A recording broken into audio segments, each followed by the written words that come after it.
So if you're approaching retirement age and you haven't saved enough, what do you do?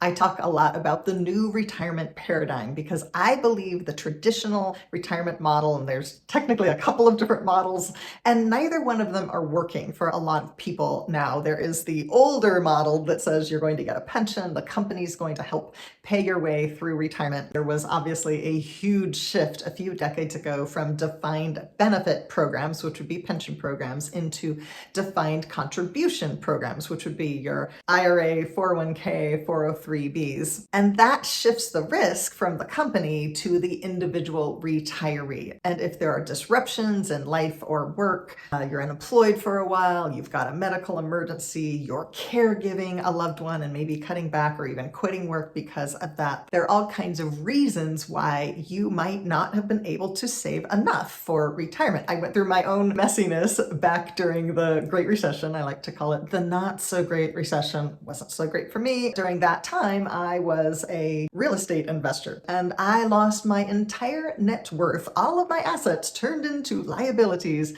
And I ended up not only in foreclosure, but deep in debt. And I was caregiving my father and going through health crises at the same time. It was sort of like the big financial storm. It was the everything storm, really. And so there's this traditional model retirement that says you're going to get a good job, you're going to max out your 401k, you're going to get matches. Very, very focused on net worth, the highest net worth possible. But that's not the only model for retirement. That's why I talk about the new retirement paradigm. Instead of focusing only on net worth, this big number, the shift is from net worth to multiple streams of income.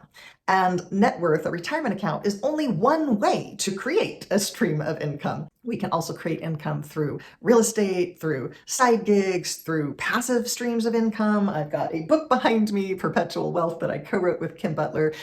We published that, I think, 4 years ago, and we are still receiving royalties from that. I'm working on my next book, which will be about the new retirement paradigm. I recently did a special training with Scott McRae around creating a personal pension, not a traditional pension from a government or military or corporation, but using part of your retirement fund, your retirement savings, to create a lifetime stream of income, guaranteed income. And when you do that with part of your retirement, then that gives you more confidence to actually keep growing your investments because you've got less risk now, or maybe you use that income just like some people might use a government or a military pension to start a new business. Net worth shouldn't be our only goal, not by a long shot. It does matter, but there's multiple ways to create a life that is rich and sustainable.